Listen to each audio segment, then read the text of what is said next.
Assalamualaikum warahmatullahi wabarakatuh. Di sini saya akan menjelaskan tentang iman. Yang pertama yaitu pengertian iman. Iman adalah mengucapkan dengan lisan, membenarkan dengan hati, dan mengamalkan dalam perbuatan. Secara etimologis berarti percaya. Perkataan iman diambil dari kata amana yukminu yang berarti percaya atau membenarkan.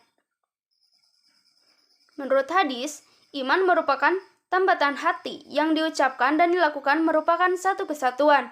Iman memiliki prinsip dasar segala isi hati, ucapan, perbuatan sama dalam satu keyakinan. Maka orang-orang beriman adalah mereka yang di dalam hatinya, di dalam ucapannya, dan segala tindakannya sama. Maka orang beriman juga dapat juga disebut dengan orang yang jujur atau orang yang memiliki prinsip atau juga pandangan dan sikap hidup.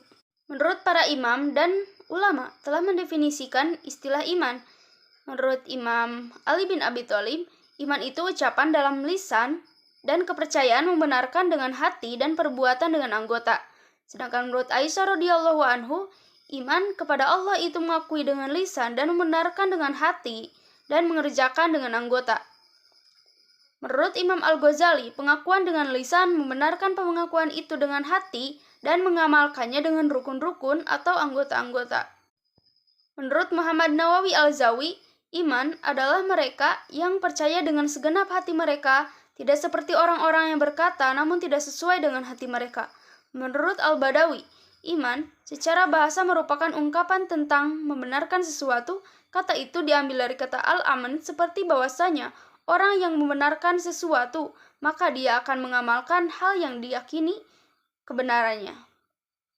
Berdasarkan ilmu hadis, Ibnu Majah Tabrani, al-imanu aqdu bil qalbi wa iqraru bil lisani wal amalu bil arkani. Artinya, iman adalah tambatan hati, ucapan lisan, dan laku perbuatan. Yang kedua yaitu wujud iman. Akidah Islam dalam Al-Quran disebut iman. Iman bukan hanya berarti percaya, melainkan keyakinan yang mendorong seseorang muslim untuk berbuat. Seseorang dinyatakan iman bukan hanya percaya atau diucapkan melahirkan secara utuh dalam diri seseorang yang dimaksud dalam perbuatan. Salah satunya adalah banyak bersyukur. Akidah Islam adalah bagian yang paling pokok dalam agama Islam. Seseorang dipandang sebagai muslim atau bukan muslim tergantung pada akidahnya. Apabila ia berakidah Islam, maka segala sesuatu yang dilakukan akan bernilai sebagai amaliyah seseorang muslim atau amal soleh. Apabila tidak berakidah, maka segala amalnya tidak memiliki arti apa-apa. Kendatipun perbuatan yang dilakukan bernilai dalam pendengaran manusia.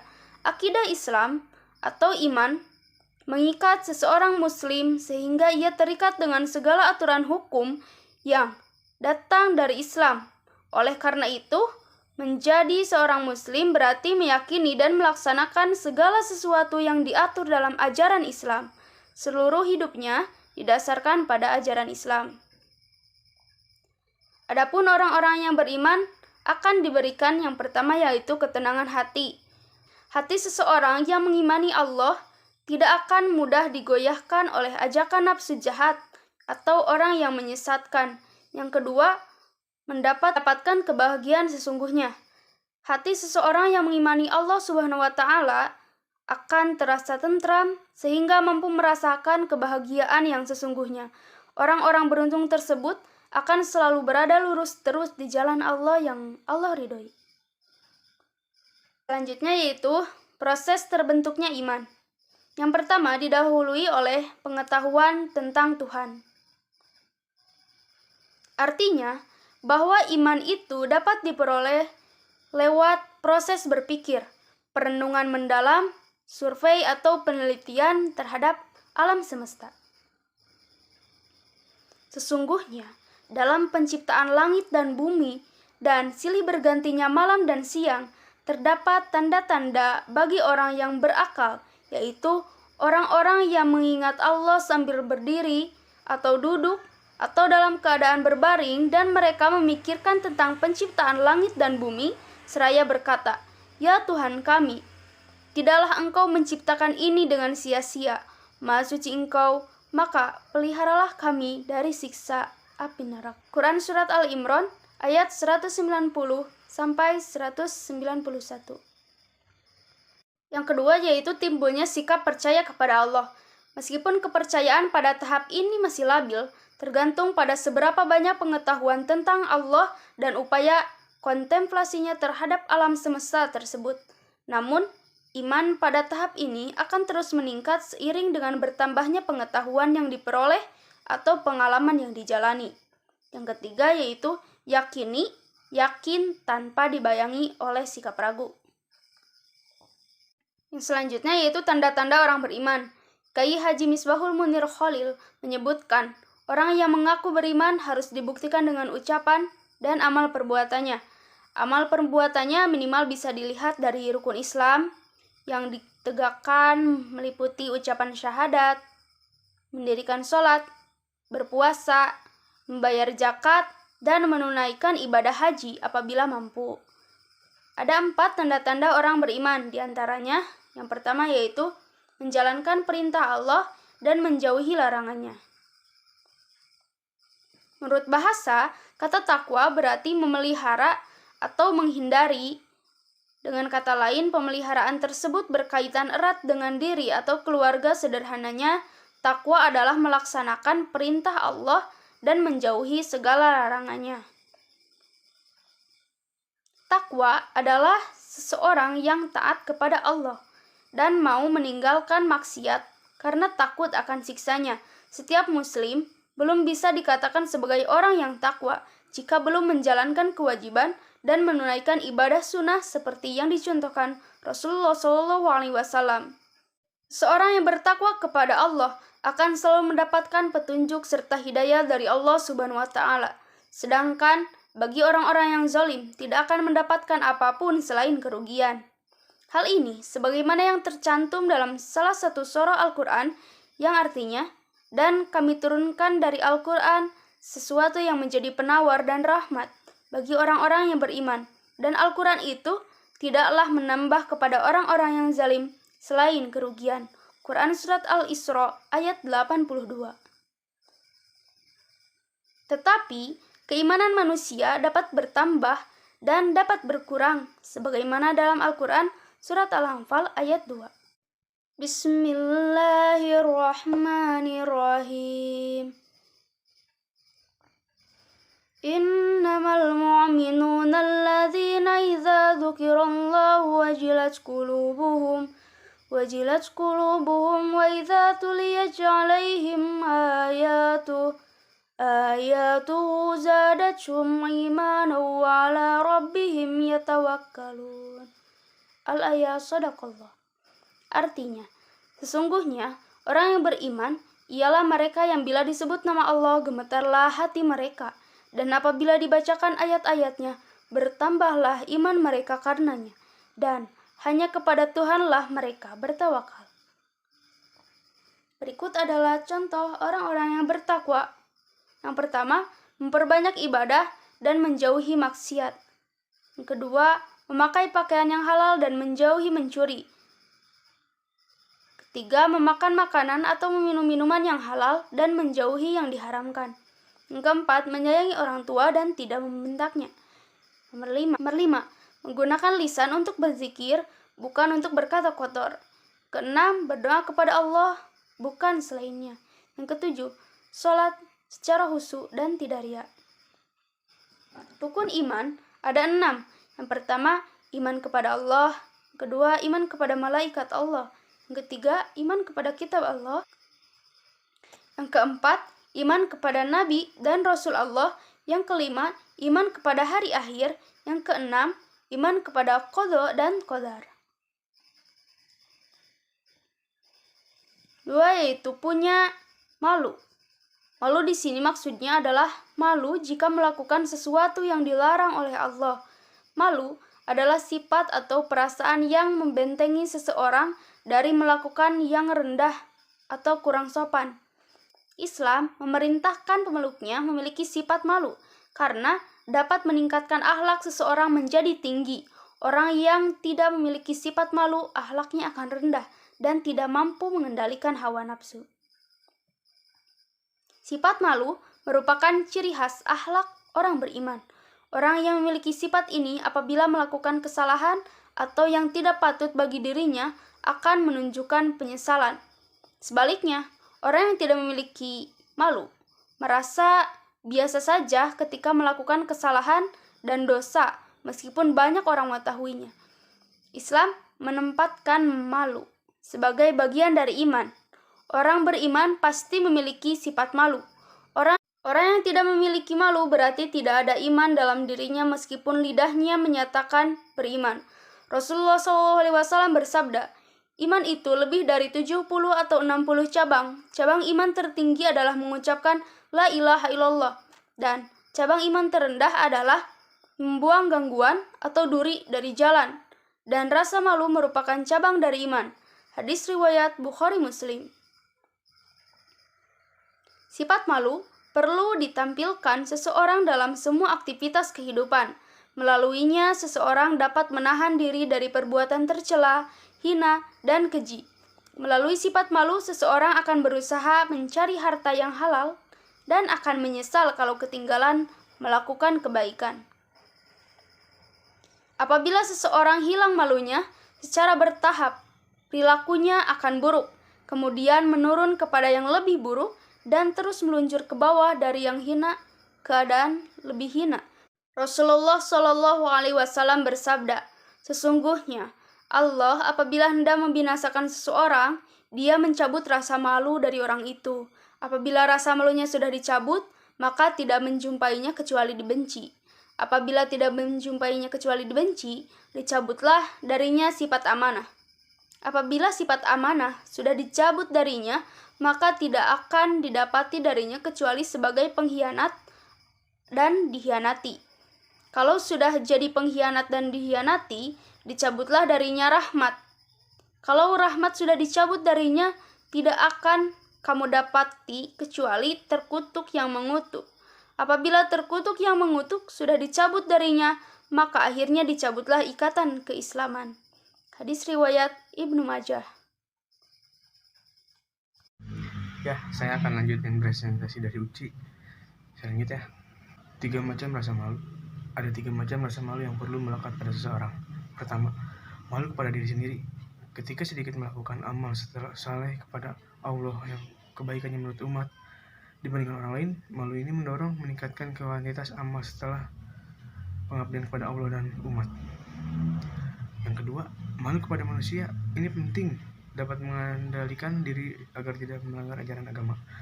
Meskipun tidak bersangkutan tidak memperoleh pahala sempurna lantaran malunya bukan karena Allah, namun malu seperti ini dapat memberikan kebaikan bagi dirinya dari Allah karena ia terpelihara dan berbuat dosa. Malu ini tidak baik dan dapat membawa kebahagiaan hidup. Orang yang malu kepada Allah tidak akan berani melakukan kesalahan dan meninggalkan kewajiban selama meyakini Allah selalu mengawasinya. Mengingat sifat malu penting sebagai benteng memelihara akhlak seorang dan sumber utama kebaikan, maka sifat ini memelihara iman seseorang. Hidup selalu bersyukur. Sikap bersyukur sebagai orang beriman. Salah satunya beribadah sesuai dengan ajaran agamanya, selalu berdoa dan mengucapkan rasa syukur atas berkat yang sudah diberikan, menanti perintah dan larangan agama, selalu memberi terima kasih kepada Tuhan karena sudah menolong kita dan menerima segala kekurangan dan kelebihan yang ada dalam diri kita.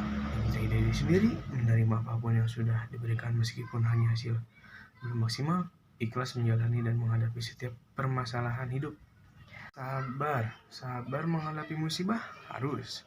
Sabar menghadapi masalah harus. Sabar melakukan ketaatan kepada Allah harus. Menurut Ustaz Hamid, sabar adalah menahan diri dari segala bentuk macam kesulitan. Sedia atau menahan diri dari segala masalah atau yang tidak disukai dan dibenci. Sabar itu penting dalam kehidupan sehari-hari. Kita diminta untuk sabar di mana saja, kapan saja. Hanya dengan sabar itulah kita mampu menjalani keadaan apapun yang sedang terjadi, termasuk dalam menghadapi pandemi COVID-19 ini. Sekarang ini kita beberapa hal yang perlu direspon dengan sikap sabar. Yang pertama, jika ditimpa musibah, kita cukup mengucapkan innalillahi wa inna ilaihi rajiun, kata Ustadz Hamid. Dalam menjalankan ketaatan dari perintah Allah Subhanahu wa taala akan terasa berat hingga membutuhkan kesabaran yang tinggi. Seperti contoh, sabar dalam menahan diri, sifat malas magar agar istiqomah dalam menjalankan kewajiban sholat pada tetap waktu menjalankan sholat berjamaah, sabar menjalankan puasa dengan menjaga lisan, hati, pikiran, sabar dalam menuntut ilmu lain dan sebagainya.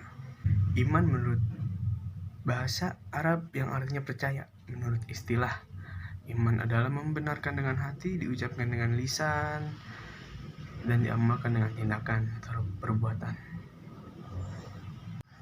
Takwa dari segi bahasa berasal dari kata wakayah yang artikan memelihara. Maksud dari memelihara itu adalah memelihara hubungan baik dengan Allah Subhanahu wa taala, memelihara diri daripada sesuatu yang dilarangnya, melaksanakan segala perintah-perintahnya dan meninggalkan segala larangannya. Iman yang benar kepada Allah dan Rasul-Rasulnya, kitab-kitabnya, malaikat, takdir, dan hari kiamat akan memberikan daya rangsang atau stimulus yang kuat untuk melakukan kebaikan kepada sesama, sehingga sifat-sifat akhlak mulia itu pada akhirnya menghantarkan seseorang diri derajat yang mulia. Orang bertakwa itu adalah orang yang imannya dan benar-benar beriman. Orang yang dengan demikian dapat dikatakan bahwa iman dan ketakwaan daripada iman yang benar, yang ditandai oleh mulianya akhlak seseorang. Antara problematika dalam hidup modern adalah masalah sosial, budaya yang sudah established sehingga sulit sekali memperbaikinya. Berbicara tentang masalah budaya berarti bicara tentang masalah alam pikiran dan realita hidup masyarakat. Alam pikiran bangsa Indonesia adalah majemuk, sehingga pergaulan hidupnya selalu dipenuhi oleh konflik baik seorang Islam maupun orang non-Islam. Pada milenium ketiga, bangsa Indonesia dimungkinkan sebagian masyarakatnya yang sudah saling bermusuhan. Hal itu digambarkan oleh Al-Imran ayat 103 sebagai kehidupan yang terlibat dalam wujud saling bermusuhan. Iza kuntum adaan, yaitu suatu wujud kehidupan yang berbeda pada ancaman kehancuran. Adopsi modernisme, kegantian pun tidak secara total yang dilakukan bangsa Indonesia selama ini telah mendapatkan bangsa yang menjadi semi-naturalis. Di sisi lain, adopsinya idealisme juga telah menjadikan bangsa Indonesia menjadi penghayal. Adanya tarik-menarik antar kekuatan idealisme dan naturalisme menjadikan bangsa Indonesia bersikap menentu. Oleh karena itu, kehidupan selalu terombang-ambing oleh isme-isme tersebut. Secara ekonomi, bangsa Indonesia semakin tambah terpuruk. Hal ini karena adopsinya sistem kapitalisme dan melahirkan korupsi besar-besaran. Sedangkan di bidang politik selalu muncul konflik di antara partai dan semakin jauh anggota parlemen dengan nilai-nilai Al-Qur'ani karena peragamisme dan optimisme. Persoalan itu muncul karena wawasan ilmu salah, sedangkan ilmu merupakan roh yang mempergerakkan dan menawarangi budaya. Hal itu menjadi tantangan yang amat berat dan dapat menimbulkan tekanan kejiwaan, karena kalau masuk dalam kehidupan seperti itu, maka akan melahirkan risiko yang besar.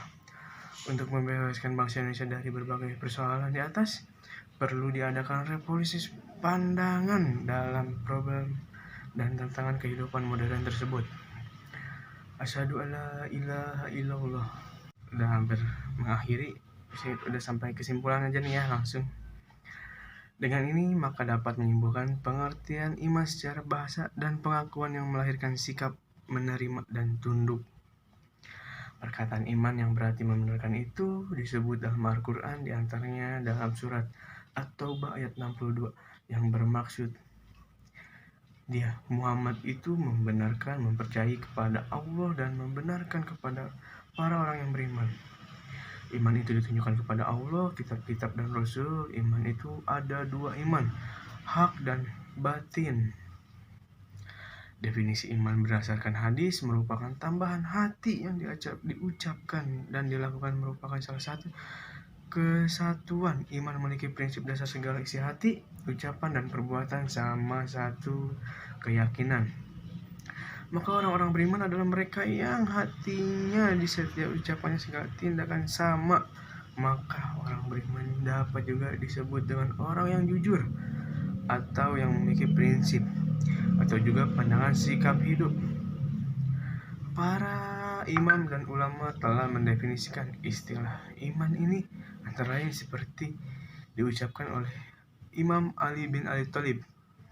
Iman itu ucapan dan lisan dan perkataan yang benar dengan hati dan perbuatan dengan anggota-anggota. Aisyah radhiyallahu anha berkata, iman itu kepada Aisyah radhiyallahu anha berkata, iman kepada Allah itu mengakui dengan lisan dan membenarkan dengan hati, mengajarkan dengan anggota. Imam Al-Ghazali menguraikan makna iman.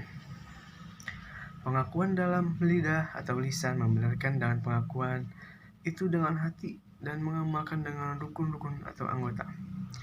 Muhammad Nawawi Al-Jawi berkata, imam adalah mereka yang percaya dengan segenap hati mereka. Tidak setiap orang yang berkata, namun tidak sesuai dengan hati mereka. Berbicara tentang iman, tentu berbicara tentang keyakinan. Maka secara mutlak orientasi pembahasan di titik ini berantakan pada jiwa seseorang, atau lazimnya disebut qalbu. Hati merupakan pusat dari suatu keyakinan. Kita semua sepakat bahwa dari diri manusia terdapat dua unsur pokok kejadian, terbentuknya jasad dan rohani. Apabila keduanya pincang atau salah satu di antaranya kurang, maka secara mutlak tidak mungkin terbentuk makhluk yang bernama manusia.